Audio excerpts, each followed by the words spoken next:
Hello दोस्तों, कैसे हैं आप लोग। एडुटेक भारत चैनल में आपका स्वागत है। कल मैं वीडियो डाल नहीं पाया क्योंकि थोड़ी प्रॉब्लम आ गई थी, बट अब से वीडियो रेगुलरली आएंगी। और आज का हमारा लास्ट सीरीज रहेगा, फंडामेंटल ऑफ कंप्यूटर पार्ट 3 है ये।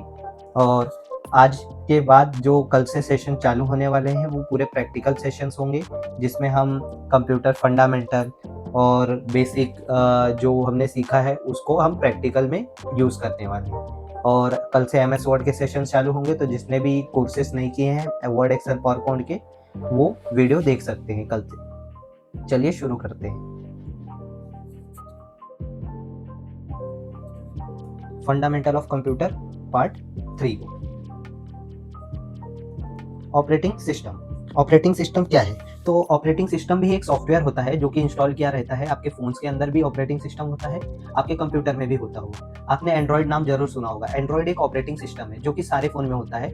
ऐसे ही कंप्यूटर में विंडोज भी नाम आपने सुना होगा, मैक भी सुना होगा, आईओएस सुना होगा। ये सारे ऑपरेटिंग सिस्टम के नाम होते हैं। अब ऑपरेटिंग सिस्टम है क्या, ये देखते हैं। तो ऑपरेटिंग सिस्टम एक ऐसा सॉफ्टवेयर है जो कि जोड़ता है। जोड़ने का काम इसका मेन रहता है। किसको जोड़ता है? हार्डवेयर जो हमारा होता है, जो भी कंपोनेंट्स होते हैं कंप्यूटर को, उसको सॉफ्टवेयर के साथ जोड़ता है। अब जैसे कि आपने वॉल्यूम बटन अपने मोबाइल फोन का प्रेस किया तो वॉल्यूम बढ़ता है, वॉल्यूम कम होता है। तो आपने हार्डवेयर को टच किया पर अंदर सॉफ्टवेयर के साथ उसने इंटीग्रेट किया, खुद को रिलेशनशिप जोड़ लिया। तो ऑपरेटिंग सिस्टम का पहला काम यही है कि हार्डवेयर और सॉफ्टवेयर को जोड़ना, उन दोनों को जोड़ के अच्छे से आपको काम करके देना।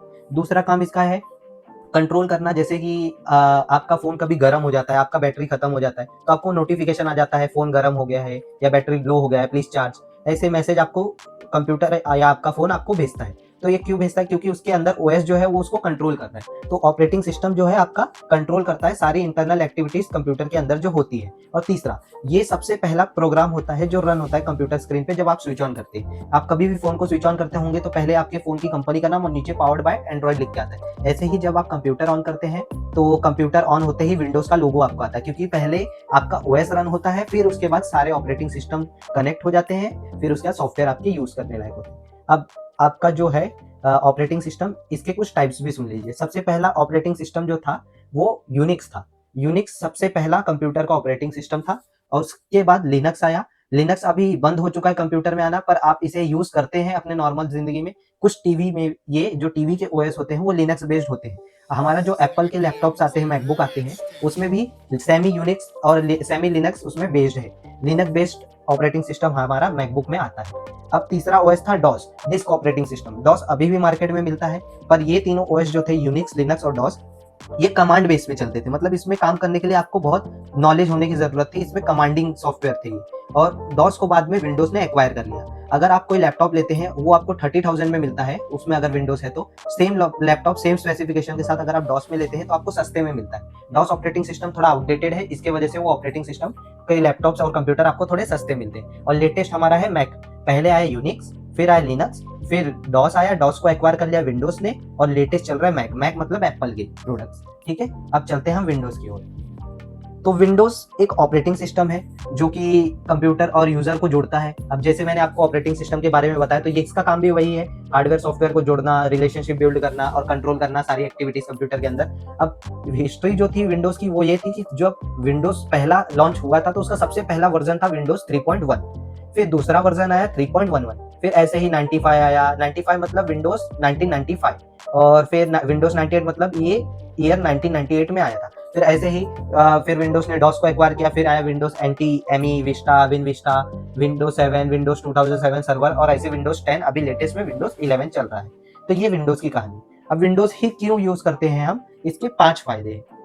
सबसे पहला फायदा है ग्राफिकल यूजर इंटरफेस, जिसको हम GUI बोलते हैं। अब देखिए, UI आपने सबने देखी है पर आपको पता नहीं।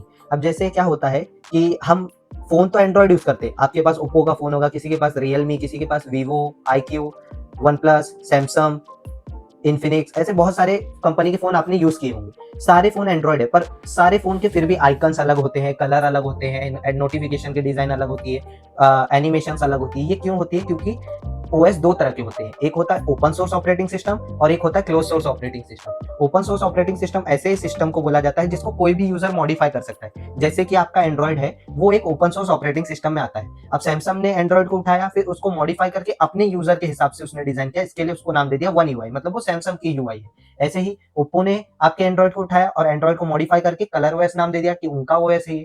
ऐसे ही रियलमी करता है रियलमी यूआई बना के, ऐसे ही वीवो और आईक्यू करते हैं फन टच ओएस, ऐसे ही वन प्लस करता है ऑक्सीजन ओएस। ये सारे ओपन सोर्स ऑपरेटिंग सिस्टम को उठाते हैं और उसको कन्वर्ट करके अपना यूआई का नाम दे देते हैं अपने फोन में। अब क्लोज सोर्स ऑपरेटिंग सिस्टम ऐसा ऑपरेटिंग सिस्टम होता है जिसको आप मॉडिफाई नहीं कर सकते, जैसे कि एप्पल के लैपटॉप, एप्पल के फोन, इसमें आप बाहर से थर्ड पार्टी सपोर्ट नहीं कर सकते, थीम एनिमेशन कस्टमाइज नहीं कर सकते। जितना आपको ब्रांड ने दिया है उतना ही मॉडिफिकेशन आप कर सकते हैं।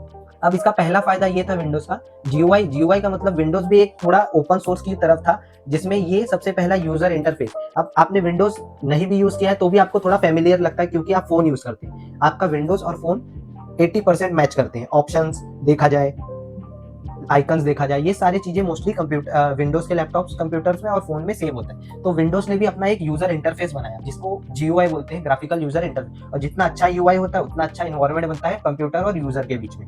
फिर दूसरा फायदा था विंडोज का मल्टी यूजर, मतलब आप एक ही कंप्यूटर पे बहुत सारे पर्सन के यूजर बना के उनकी आईडी और पासवर्ड लॉगिन करके आप अलग अलग यूजर अपना प्राइवेसी अपना मेंटेन कर सकते हैं और अपना वर्क अलग अलग मेंटेन कर सकते हैं एक ही कंप्यूटर पे। ये विंडोज का फायदा था जिसको मल्टी यूजर कहा जाता है।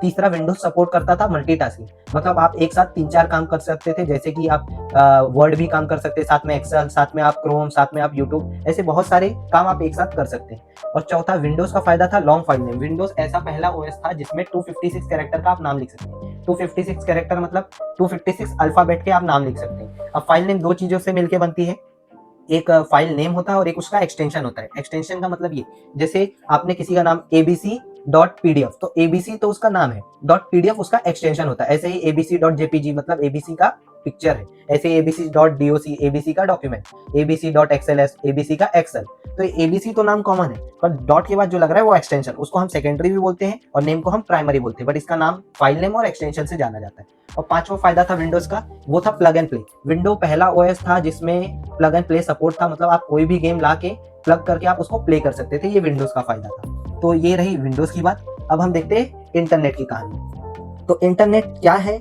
ये सिंपल सी लैंग्वेज में मैं कहूँ तो इंटरनेट एक जाल है जिसमें लाखों कंप्यूटर एक दूसरे से कनेक्टेड है। अब इंटरनेट का काम क्या है, यही है, the internet is a large group of computer that are connected with each other. मैंने वही कहा कि इंटरनेट एक जाल है जिसमें लाखों कंप्यूटर एक दूसरे से कनेक्टेड है, और कनेक्ट होके ये क्या करते हैं, ये रिसोर्सेज और इन्फॉर्मेशन शेयर करते हैं। अब रिसोर्सेज कुछ भी हो सकता है, आपका फोटो, इमेज, वीडियो, डॉक्यूमेंट, जो भी चीजें आप देखते हैं वो सारे आपके रिसोर्सेज है। ये एक कंप्यूटर से दूसरे कंप्यूटर में शेयर किया जाता है इंटरनेट की मदद से। अब जैसे किसी ने आपके व्हाट्सएप पे हाय भेजा और आपका फोन नेट ऑफ है, तो आपका फोन जब तक नेटवर्क ऑफ होता है तब तक आपको मैसेज नहीं मिलता, पर जैसे ही आपका इंटरनेट ऑन होता है आप कनेक्ट हो जाते हैं इंटरनेट के वर्ल्ड में, और आपको मैसेज जिसने भेजा है वो रिसोर्सेज आपको शेयर हुए वहां से लेके यहाँ तक। अब इसका मिलियंस ऑफ कंप्यूटर्स कनेक्टेड होते हैं और हर जगह इसका यूज है, एकेडमिक मतलब पढ़ाई में, बिजनेसेस में, गवर्नमेंट में, सारे में, क्योंकि इससे वर्क इजी हो जाता है, टाइम बचता है और इन्फॉर्मेशन हमारे हाथों में होती है। और इंटरनेट नेटवर्कों का नेटवर्क है, जो हम नेटवर्क यूज करते हैं उनका नेटवर्क इंटरनेट है।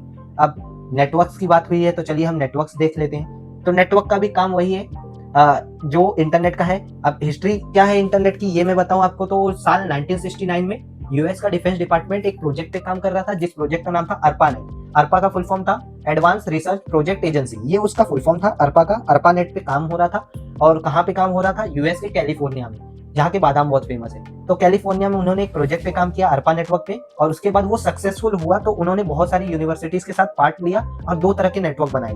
एक था मिलनेट, मिलनेट मतलब मिलिट्री नेटवर्क, और एक था ARPANET जो लेटेस्ट बनाया गया था उस टाइम पे, जो कि नॉन मिलिट्री यूज के लिए बनाया गया था। फिर धीरे धीरे बिटनेट आया मार्केट में, फिर CSF नेट आया, ये भी दोनों सिमिलर थे ARPANET की तरह। फिर 1980 में NSF नेट आया, जिसको नाम दिया गया नेशनल स्टूडेंट फाउंडेशन नेटवर्क, ये आया, और ये कंप्यूट हुआ हमारा सुपर कंप्यूटर के साथ, और उसके बाद सारे कंप्यूटर एक दूसरे से कनेक्ट होने लगे, जो कि आज का हमारा इंटरनेट है, वो है हमारा NSF नेट। अब नेटवर्क, नेटवर्क मैंने जैसे आपको बताया वही काम करता है जो इंटरनेट करता है, शेयर करना रिसोर्सेज को। रिसोर्सेज क्या है वो भी मैंने आपको बता दिया। आपके जो भी सामान आप इंटरनेट पे देखते हैं, photos, PDF, documents, images, videos, ये सारी चीजें आपकी रिसोर्सेज है, ये शेयर करता है नेटवर्क की मदद से। और नेटवर्क भी वही एक वेब है जो कनेक्टेड होते हैं, पर इनका थोड़ा जो कैपेसिटी है वो थोड़ी कम होती है। अब अगर एरिया के हिसाब से देखा जाए कितनी कैपेसिटी है, तो 3 पार्ट में डिवाइडेड होता है नेटवर्क। एक होता है लैन नेटवर्क, एक होता है मैन नेटवर्क और एक होता है वैन नेटवर्क। लैन मतलब local area network. Local area network ऐसे नेटवर्क होते हैं जो कि शॉर्ट एरिया के लिए, एक स्पेसिफिक छोटे डिस्टेंस के लिए यूज होते हैं, जैसे कि 15 से 20 किलोमीटर। इसमें आपके वाईफाई वाले बेस्ट सुटेबल होते हैं, जैसे कि आप वाईफाई लगवाते हैं तो हर एरिया का एक पर्टिकुलर स्पेशल वाईफाई वाला होता है। अब जरूरी नहीं है जो वाईफाई आपका यूपी बिहार साइड चलता होगा या फिर जो आपका मुंबई में चलता होगा वो दूसरे मुंबई की सिटी में वही सेम नेटवर्क अच्छे से चले, क्योंकि हर पर्टिकुलर सिटी का अपने अपने नेटवर्क प्रोवाइडर है जो वाईफाई आपको प्रोवाइड करते हैं, तो वो आते हैं लोकल एरिया नेटवर्क। मैन में आते हैं आपके न्यूज चैनल वाले मोस्टली, क्योंकि इनकी एक पर्टिकुलर सिटी या डिस्ट्रिक्ट लेवल तक उनके नेटवर्क कवर होते हैं, जैसे कि आपके DD metro network, DD news, ये सारे आपके मैन नेटवर्क में आते हैं। मैन नेटवर्क का मतलब है मेट्रोपॉलिटन एरिया नेटवर्क। अब वैन नेटवर्क मतलब wide area network. Wide area network मतलब एक particular large group of area में वो कवर करते हैं, जैसे कि स्टार प्लस, जी न्यूज, एसेट्रा एसेट्रा। ठीक है, ये आपको लैंडमैन वैन की मैंने इमेजेस प्रोवाइड की है।